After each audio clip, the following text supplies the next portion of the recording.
All right, so you found the Algebra 2, and this is the quick review, and we're going to do the basic cosecant and secant graphs. All right, first off, you have to remember that the cosecant equals 1 over the sine. It's the reciprocal of the sine. With that, so that's why I have the sine wave graphed here. So just a basic sine wave is graphed there. All right, the other thing you have to remember is that the cosecant will end up with division by 0 when the angle is 0 degrees, when the angle is 180 degrees, when the angle is 360, and you can see everywhere where it crosses the x-axis here, we have division by 0. And because you have the division by 0, you have an asymptote. So I'm going to draw in these asymptotes. All right, using my yellow. All right, and there's actually one more right there. So it's real easy to sketch the graph of the cosecant.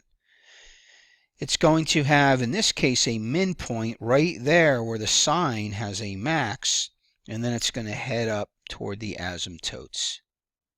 It's going to do this, quote unquote, in every window here between these asymptotes. So there's two maxes. Here at 270 would be a min,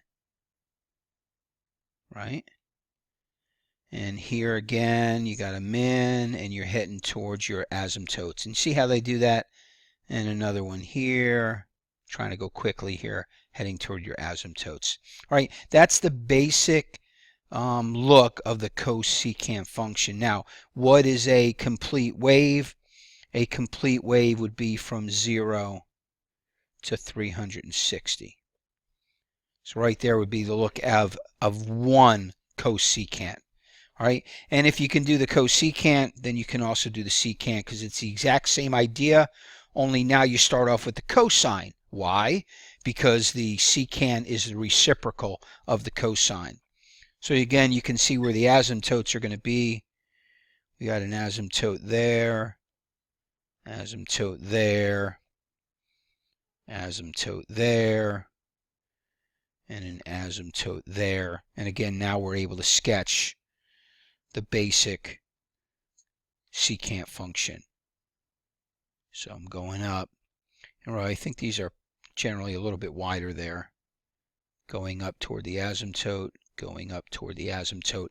And again, with a min here, going down toward negative infinity both ways, etc., etc. All right? So the basic cosecant, the reciprocal of the sine, use the sine to give yourself the asymptotes. The secant, the reciprocal of the cosine, use the cosine to give you the asymptotes.